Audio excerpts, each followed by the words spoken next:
We will start here with the topic DNA replication only.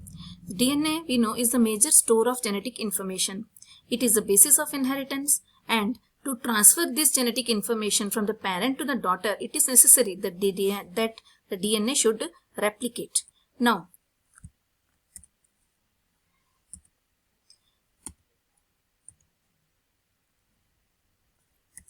so the central dogma of replication, or you can say the of the molecular biology, is that the DNA, the flow of information in the cell starts at the DNA. So DNA is the place where this flow of information will start. It replicates to form more DNA. The information is then transcribed into RNA. Then this information, after RNA is formed, this RNA will help in formation of the proteins, and these proteins are the places, are the things which do most of the work of the cell. Then talking about this one was the central dogma of molecular biology. Then talking about the RNA replication. The duplication or the synthesis of RNA is called DNA replication. Then the DNA replication is semi-conservative. Here you can see that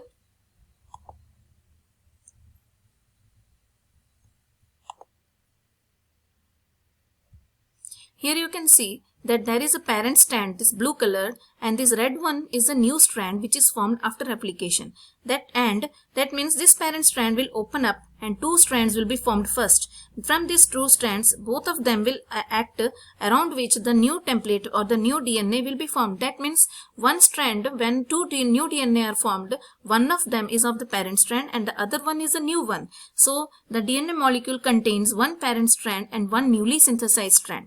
The base pairing rule is always maintained, and so that means with C it is G, with A it is T, so that base pairing rule is always maintained. So this, in which one is a parent strand, is called semi-conservative nature of DNA.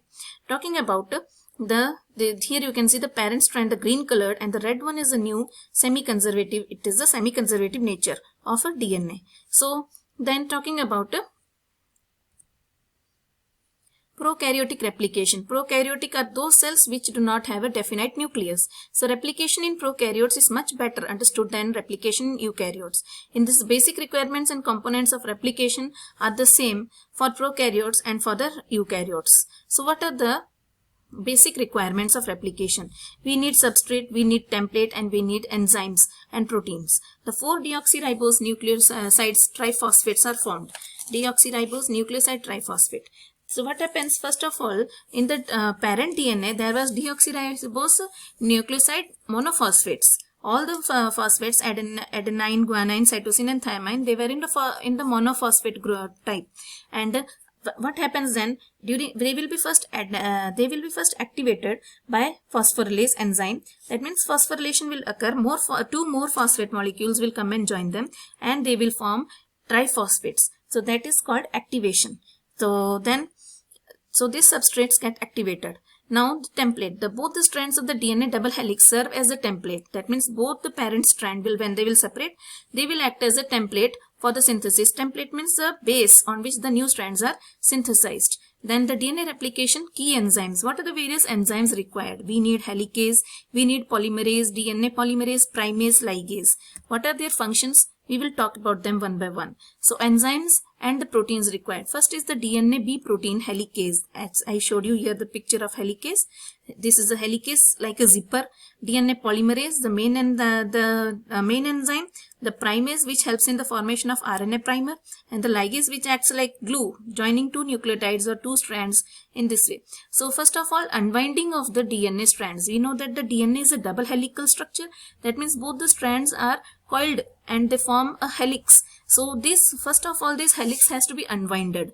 That means first of all, these two strands have to be separated and unwinding of these strands should start. Then where it is the primase, it synthesizes RNA primer, from where the nucleotides will start forming new nucleotides. That is the primer. That is a primer. That work is the primase. Then DNA topoisomerase 1 and 2. It relieves torsional strain by cutting and joining single strands or both the strands. What happens?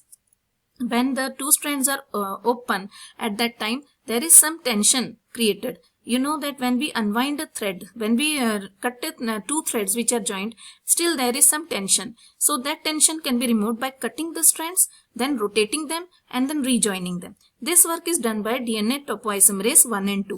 They cut the strand, then they replace them, rotate them and replace them, and then join them. That is topoisomerase. That means remove the tension. Then DNA polymerase, it elongates the DNA chain, new chain. DNA ligase, it joins the DNA fragments, Okazaki fragments. We will read about them later. These Okazaki fragments during replication. Enzymes and proteins, the DNA, a protein, it opens the duplex at origin of replication. Now, origin of the replication, it is also known as the ORI. It is a site from where replication starts. It is a special set of nucleotide that has to be recognized. And then from there only, replication will start. From there only everything starts. So single-stranded binding protein, that we know that the topoisomerase which we read here before, that they were cutting the nucleotides, rotating them and replacing them, and there after replacing them, so that they do not get joined once again, this is topoisomers, single-stranded binding protein, they stabilize the separated helix, separated strands. Then the terminal binding protein, it helps in stopping the replication. That means at the end when replication stops. So this is a helicase, which is like a zipper which separates the two strands of the DNA helix, double helix. The DNA protein helicase unwinds the DNA double helix. It acts like a zipper to unzip the DNA. The DNA polymerase synthesis is catalyzed by DNA synthesis is catalyzed by enzyme DNA dependent DNA polymerase. This polymerase requires DNA chain elongation.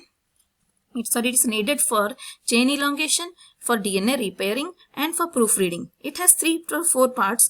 We will read about this polymerase enzyme. That this DNA polymerase has so many parts. DNA polymerase 1, DNA polymerase 2, DNA polymerase 3. Now, this DNA polymerase also contains an alpha subunit. This DNA polymerase 3 has alpha subunit. This alpha subunit, it is a catalytic subunit. It helps in the formation of nucleotides. The DNA epsilon unit, that DNA polymerase E which is written, it helps in proofreading. If any wrong nucleotide is added, it is checked and DNA polymerase removes it. Then DNA beta unit, it is acting like a sliding cam. It holds the two strands and then replicates them simultaneously. So this is a part of the DNA. And then the gamma and that theta we will read later on. Then coming to the next types of polymerases here. The alpha polymerase, it helps in gap filling and synthesis of Okazaki fragments. Then epsilon unit, DNA proofreading and DNA repair. Then DNA beta unit, again for repair. And then the gamma unit for mitochondrial DNA, and the theta unit, leading and lagging strands are synthesized. RNA primer or primer. So primer is a short piece of RNA which is made up of 5 to 50 nucleotides in length. So this primer is a set of nucleotides. It is a piece of RNA. Okay, and this is the primer required for synthesis of DNA. What happens, you know that when we make a wall and we cement it, after that we apply the primer and then only we can coat it with the paint. So that similarly here also when we start DNA replication, first the primer has to come and join the nucleotides at the point of origin, and then the DNA replication will start. Synthesized, this DNA primer, RNA primer, is synthesized by a DNA dependent RNA polymerase, and this is also called primase, using the DNA as a template. The enzyme primase, in association with the single-stranded binding protein, forms a complex called primosome and produces the RNA primers. So this is that when the DNA RNA polymerase comes and joins, at that time the single-stranded binding proteins comes and join at that time when the helix does its work. So the DNA replication starts with initiation, elongation, and ends with the termination. So this DNA, first of all we will talk about initiation. In initiation, the DNA protein recognizes and binds the ORI of the DNA and it denatures the DNA. That means it starts breaking the DNA, the double binding of the adenine with the thymine. Then prokaryotes which have a single circular DNA unwind in such a way as to form an eye or bubble. Replication of double-stranded DNA is bidirectional. That means both in one direction, that is from 3' to 5' and also from 5' to 3'. So it is in bidirectional. So this is first of all origin of replication. Then here at the origin, what happens? The binding of helicase occurs, and then what happens? Replication bubble is formed. That is, when they will open up in a circular DNA, what happens? When these strands will open up, then a circular type of eye type of or bubble type is formed. That is the replication bubble. Then initiation, what happens in that? In eukaryotes, replication begins at multiple sites composed of exclusively of adenine and thymine base pairs. So wherever there are adenine and thymine base pairs, there the replication begins along the double helix and is referred to as the consensus sequence. So it is that this nucleotide T in each strand, about 400 million nucleotides are there. So there are 40 minutes it will take to complete the replication. Then initiation, the DNA A protein recognizes and binds to the ori of the DNA and denature the DNA. This I have told you. Then helicase binds to this region and unwinds the 2 DNA strands. This also I have told you. Then we will talk about what this helicase. See here. So it unzips, and then the unwinding leads to the formation of V or Y. It is called the replicating fork. The single-stranded binding protein stabilizes and separates the strands and prevents their reassociation. So at the point where Y is formed, at that point you will find these proteins attached with the nucleotides so that they do not recombine. The stress produced by supercoiling is released by topoisomerase. This all I have made you to understand, rotating and refixing. Then here is the picture. These rounded proteins are the single-stranded binding proteins, and here you can see helicase unwinds the DNA. Then, so these are some cartoons for you to make understand better. Topoisomerase is relaxing, removing the strain. Then initiation, once the strands are sufficiently, initiation is continuing. When they are separated, binding of primase takes place. Now primase is that enzyme which helps in making of RNA primer and forms a complex with the proteins called primosome, which can recognize specific site of synthesis of RNA primer, and RNA primer starts synthesizing. Then the primase comes, and it is a spot from where the DNA will be formed.